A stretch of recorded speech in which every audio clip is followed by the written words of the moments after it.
Pour faire ressortir le titre de la diapositive d'entrée, on va faire un effet spécial sur le texte Jules Verne. Et donc pour faire cet effet spécial, on va utiliser l'objet WordArt. Donc l'objet WordArt, on le retrouvera dans Insertion, Texte. Et ici, vous avez le bouton WordArt. Donc si vous cliquez dessus, voilà, vous avez différents styles. En fait, c'est des effets. C'est des effets sur le texte. Donc là, il va falloir choisir quel effet vous voulez prendre pour votre texte. Admettons qu'on choisisse celui-ci. Donc je clique dessus. Voilà. Il me fait une zone de texte et il me demande de taper mon texte. Donc moi, je vais taper ici Jules Verne. Hop. Voilà. Et du coup, donc, vu que j'ai mon objet texte maintenant avec un effet spécial, j'ai une barre d'outils qui est apparue, qui est la barre d'outils dessin. Donc oui, les styles WordArt font partie de la barre d'outils dessin. Et donc, dans le groupe WordArt ici, on a des options pour pouvoir paramétrer un minimum notre style. Donc déjà, je retrouve les autres styles WordArt. Hein, si j'ai envie de changer, par exemple, celui-là, il me convient pas, j'ai envie d'en mettre un autre, je peux très bien en sélectionner un autre ici.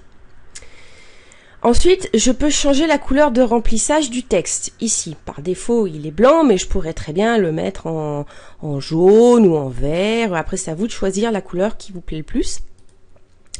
On peut également changer la couleur du contour du texte. Donc là, on voit qu'il est bleu par défaut. Moi, je vais le mettre plutôt, voilà, plutôt en gris, ça sera plus discret. On le laissera sur une épaisseur fine, mais pareil, vous pourriez changer aussi l'épaisseur du trait, voilà, faire quelque chose de beaucoup plus épais. Bon, là, vu le sujet, ça rend pas forcément super joli, donc on va pas faire ça, on va le laisser en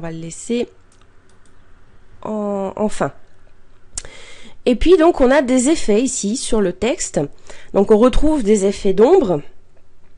On retrouve aussi des effets de reflet. Alors là, par exemple, ça pourrait peut-être être sympa, voilà, de mettre un petit reflet, là, comme ça. Hop, je vais prendre une réflexion rapprochée. Voilà, je retrouve des effets d'éclat, hein, voilà, de lumière, par exemple, comme ça. Bon, on pourrait appliquer aussi ce genre d'effet, pourquoi pas. On retrouve ISO, 3D, et on a aussi l'effet ici transformation. Donc c'est dans cette option qu'on va pouvoir jouer un peu avec la forme de notre texte en fait. Alors il nous propose différentes déformations. On peut avoir voilà quelque chose comme ça, un peu en triangle. On peut avoir le triangle inversé. On peut avoir en arrondi.